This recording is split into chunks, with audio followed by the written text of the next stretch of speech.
Hello, it is Fight Season MMA here today, and today I want to talk about UFC Fight Night Murphy versus Barbosa, as well as the recent news that Khalil Rountree will be withdrawing from his fight with Jamal Hill due to a substance-banned steroid. So let's get right into it. Okay, first off, I want to talk about Lerone Murphy's performance tonight at UFC Fight Night in Vegas. It was beautiful. Lerone Murphy, absolute amazing performance versus Edson Barbosa. Had 259 total strikes out of 410 landed. That is 63.2% compared to Edson Barbosa's 79 out of 242, which is 32.6% landed. I mean, Lerone looks so good out there, man. His pinpoint accuracy, his feints, being able to switch out combos, being able to do so many different things. Edson did not know what was hitting him. In that second or third round, Edson looked completely lost out there. He looked so mentally drained.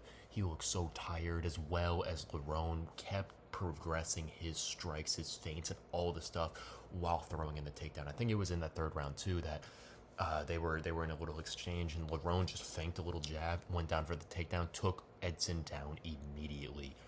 One of the best performances I've seen by Lerone. I've watched a couple of his fights, especially on the Aspinall versus Tybura card last year, and tonight I was truly amazed with his fight with Edson Barbosa. Now, who can he fight next? I think Lerone Murphy. I think I'd call it a Josh Emmett. If Josh Emmett wants to fight back down in the rankings again, I feel like that would be a very interesting fight. Bryce Mitchell just came off that loss to Josh Emmett, which I definitely think could be a very interesting fight.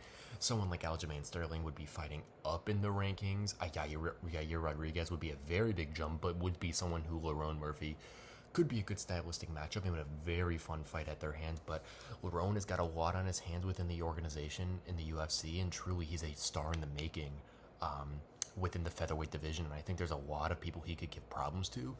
If we look at a Josh Emmett fight, which is realistic, I could see Lerone truly piecing up Josh Emmett really dramatically and really technically, for the standpoint that Lerone is such a calculated and cerebral striker that I truly think that Lerone in his pocket, mixing up the takedowns and just being able to move out of the way that from that power shot and those blitzes of Josh Emmett truly could allow for an amazing fight for Lerone, and a signature win over one of the best featherweights in the division for a very long time in Josh Emmett. That's about it for Lerone, and let's move to the Khalil Rountree situation. Okay, so Khalil Rountree Jr. just came out on Instagram and said he would be pulling out of his fight, or maybe suspended for his fight against Jamal Hill because of a banned substance. Okay, Khalil Rountree says that he was taking, not prescriptions, but definitely supplements provided to him by a service that he trusted, in which the service sent him the wrong supplements to when he took the banned substance DHEA.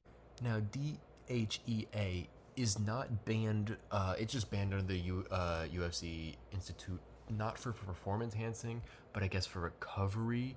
That would be the only way that I could see that this would be banned, because if it isn't for performance, it would have to be for recovery or for muscle enhancement or something in that nature that Khalil would be taking in that standpoint. Now, I'm a massive Khalil Rountree Jr. fan. I think he's one of the most fun fighters within the division, and I truly had him beating Jamal Hill, especially since Jamal was returning very quickly after that knockout at UFC 300 by Alex Pereira, which he did get knocked out cold, even though Jamal says that Herb Dean could have messed up the fight. Truly, I see Khalil Rountree winning that fight, but now that he pulled out, I don't know if this is real. I really don't think Khalil Rountree would be doing something like this, and I do think this story is true, but I do appreciate that Khalil went to the UFC organization and told the truth and said that really he had taken a banned substance, and that something did happen in that standpoint, and that he's pulling himself and withdrawing himself from that fight.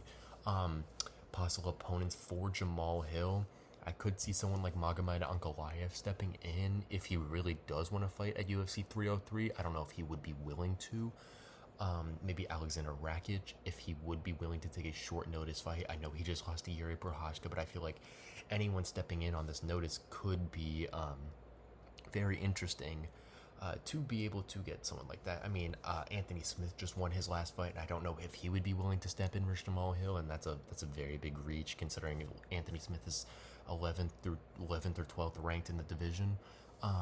But yeah, there's gonna be someone who's gonna step in for the fight with Jamal Hill, and it's gonna ultimately be up to the organization to see who that is. In my opinion, I would love that to be Alexander Rakic. I think that would be a very fun fight. If you look at his last fight with Yuri Prochazka, I think that was very entertaining to watch at UFC 300, and I think that would be a very stylistically fun matchup for the fans at UFC 300. And if not, give him the Johnny Walker rematch. Even though Johnny Walker came off his loss last time, I think that would be another really good fight versus Jamal Hill. Throw Johnny Walker in there, or even Anthony Smith if he truly does want to get in the octagon with Jamal Hill. Even though I know Jamal Hill and Anthony Smith are kind of close. I thank you guys for tuning in for this episode of Fight Season MMA. Please leave a like and a comment down below. I will be responding to comments as soon as I get them. So please, if you have any questions or different ideas for this channel, please leave them down below. If you have any questions to UFC, I will be doing a comments UFC video eventually. Thank you guys for all the support, and thank you guys. Let's go fight season.